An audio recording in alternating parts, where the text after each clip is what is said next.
میں آج کے اس درس میں وضو کے احکام و مسائل پہ بات نہیں کرنے والا، میں صرف اور صرف وضو کے فضائل کے اوپر بات کروں گا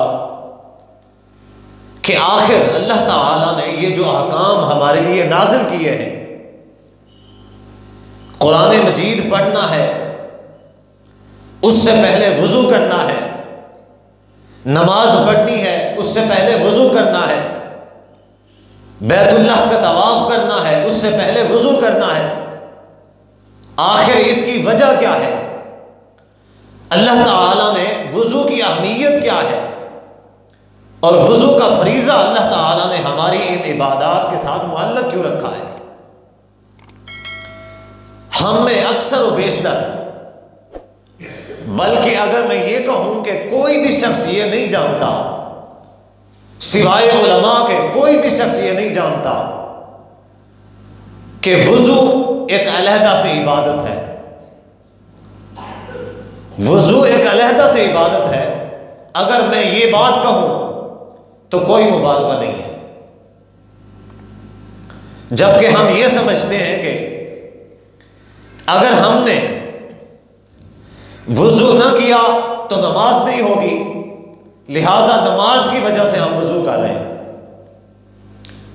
قرآن مجید کی تلاوت کی ممانعت ہے، اسی ممانعت کو ملحوظ خاطر رکھتے ہوئے ہم وضو کرتے ہیں کہ چونکہ اللہ نے منع کیا ہے کہ بغیر وضو کے قرآن مجید کی تلاوت نہیں کرنی، تو مجبوراً ہم پھر وضو کرتے ہیں، حالانکہ وضو ایک علیحدہ سے عبادت ہے۔ بغیر نماز کے، بغیر قرآن مجید کی تلاوت کے یا بغیر کسی دوسری عبادت کے وضو کرنا عبادت اور باعث ثواب ہے۔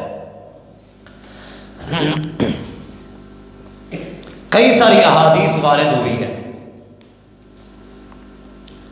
جیسا کہ حدیث میں آتا ہے کہ نبی صلی اللہ علیہ وآلہ وسلم نے فرمایا کہ جو شخص رات کو سوتے ہوئے وضو کرتا ہے اور ایسا وضو کرتا ہے جیسا نماز کا وضو کرنا چاہیے، بستر پر جانے سے پہلے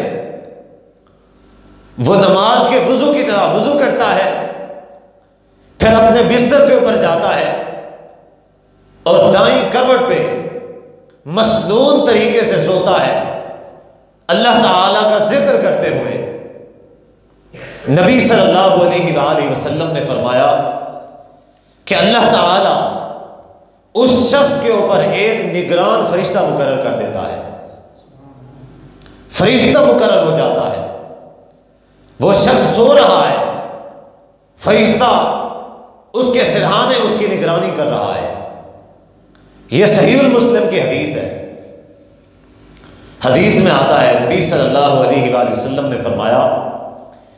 کہ جب اس شخص کی جاگ ہوتی ہے یا وہ کروٹ بدلتا ہے، فرشتہ اس کے لیے دعا کرتا ہے، یا اللہ اس پہ رحم فرما۔ فرشتہ اس کے لیے دعائیں کر رہا ہے جبکہ وہ اپنے بستر کے اوپر سکون سے لیٹا ہوا ہے، وہ پہلو بدلتا ہے، وہ کروٹ لیتا ہے، فرشتہ اس کے لیے دعا کرتا ہے، یا اللہ اس پہ رحم فرما۔ کیوں رحم فرما؟ کہ یا اللہ یہ تیرا بندہ اپنے بستر کے اوپر بحالت وضو سویا تھا۔ اللہ تعالیٰ کو پاک لوگ پسند ہیں۔ ان اللہ یحب التوابین ویحب المتطہرین، اللہ تعالیٰ کو توبہ کرنے والے اور پاکیزہ رہنے والے لوگ پسند ہیں، اور حدیث میں بھی ہے کہ صفائی نصف ایمان ہے۔ اب وہ شخص لیٹا ہوا ہے، فرشتہ اس کے حق میں دعا کر رہا ہے۔ نبی صلی اللہ علیہ وآلہ وسلم فرماتے ہیں کہ اگر وہ شخص اسی حالت میں، وضو کی حالت میں وہ بستر پہ گیا تھا، اسی رات اگر اس شخص کی موت ہو جاتی ہے وہ شخص فوت ہو جاتا ہے تو وہ شخص فطرت اسلام کے اوپر فوت ہوا ہے، اسلام کی فطرت کے اوپر۔ اللہ تعالیٰ ایسے شخص کو بخش دے گا۔ ایک اور روایت کے اندر آتا ہے کہ آپ نے فرمایا کہ اس حالت میں جو شخص فوت ہوتا ہے